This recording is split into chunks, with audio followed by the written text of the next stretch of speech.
Hey everyone, and welcome to the channel. So in front of us, we're going to take a look at the 2023 Nissan Armada SV. This is finished off in gun metallic, and it has an MSRP at just over $58,000. Now, I would consider this a jumbo SUV. We have an 8-seater vehicle with a lot of performance and a lot of features to go over, even though it is the base model.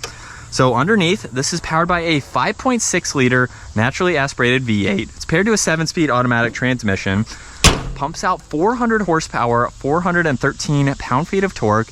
This model does have the 4-wheel drive system.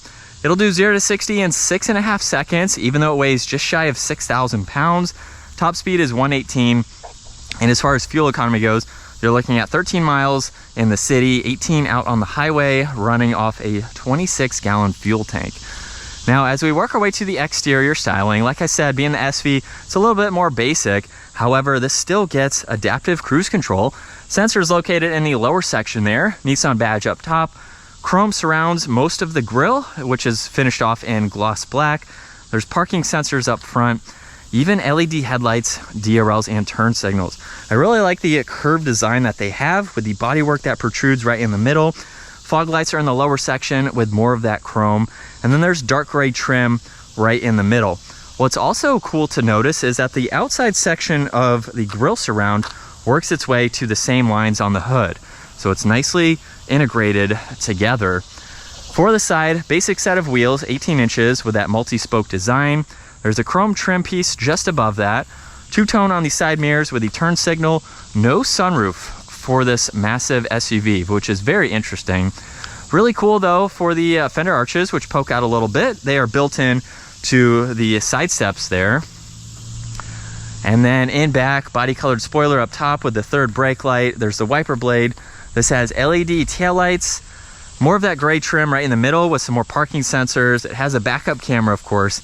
And it can even tow right around 8,500 pounds. Now this does have remote start too, so you can hold this button for it to fire up. You can also hold down that to close or to shut it off. Now there is no trunk release on the key fob itself. So you do have to go up and manually open this up as it is not power operated. But in back with the third row up, you have two different options, straight up or comfortable. And you still get a good bit of space with the third row up. There's a small amount underneath the floor. You wouldn't be able to put really any big items, but you have some spare tire toolkits under there. You could place some smaller things if you need to. But what's interesting about the third row, you can quickly fold them down because they are manual. But from here, how do you fold them back up? Because a lot of manual vehicles have a longer leash there, and I have to, at 5'10", climb halfway in to pull the seat up.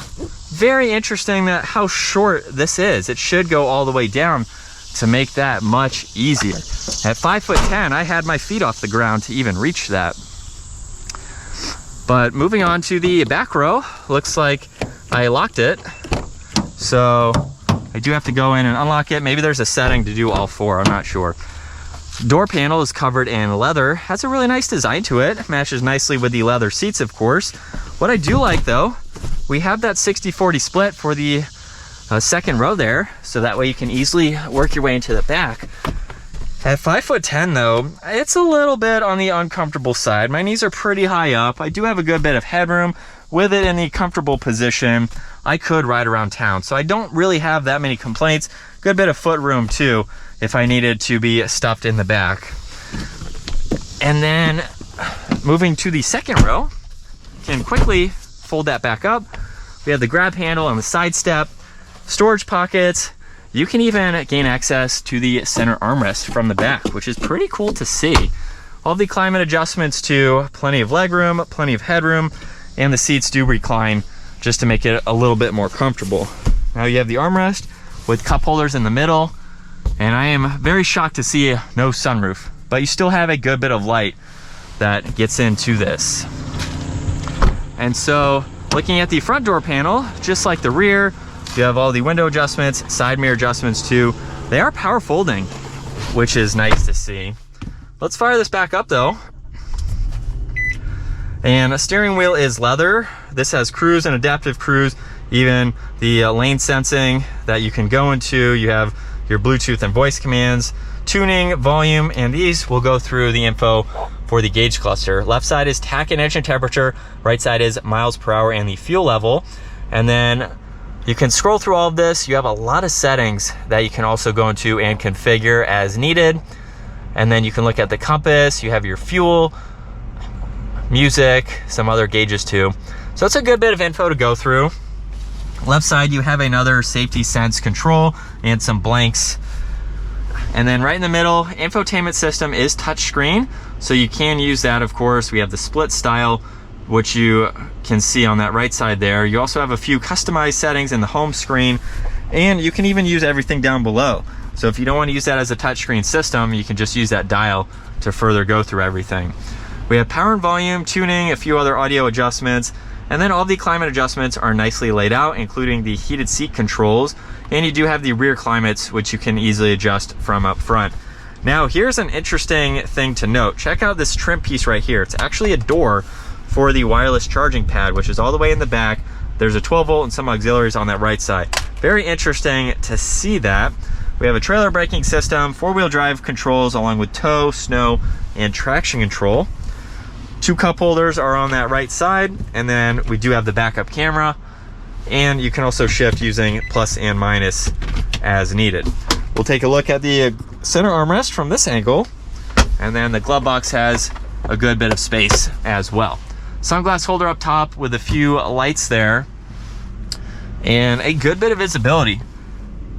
With the way that this vehicle is shaped, all the windows are very large and very curved, so it definitely makes it easy to see. And with it in second gear, we can shift using the shifter, give it some gas.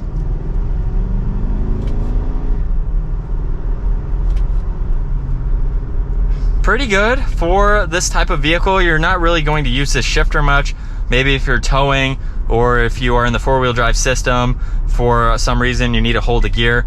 But it seems to be pretty responsive for the shifter that it is. A lot of vehicles do have that just in case you need a little bit more power or something like that. But it shifts fine. Shifts are also very smooth.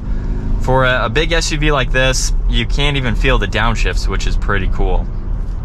But now that we're behind the wheel of this $60,000 SUV, I don't want to knock on this vehicle, but I want to say there's some other competitors out there for a similar price that would definitely give you a lot more options than this SV. So comment down below if this Armada SV is something that you would buy as everything that you've seen in today's video.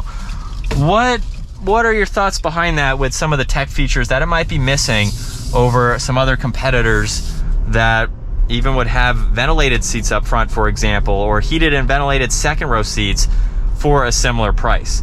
And again, I don't want to knock it. Some people just may not ever use those. They don't want them, or there's other reasons, of course. So let me know your thoughts on this. Personally, I would like some of that other tech for the money, but if you want something that's a little bit less tech savvy, it's a good option to go with. I do like how it drives. I like everything that it has.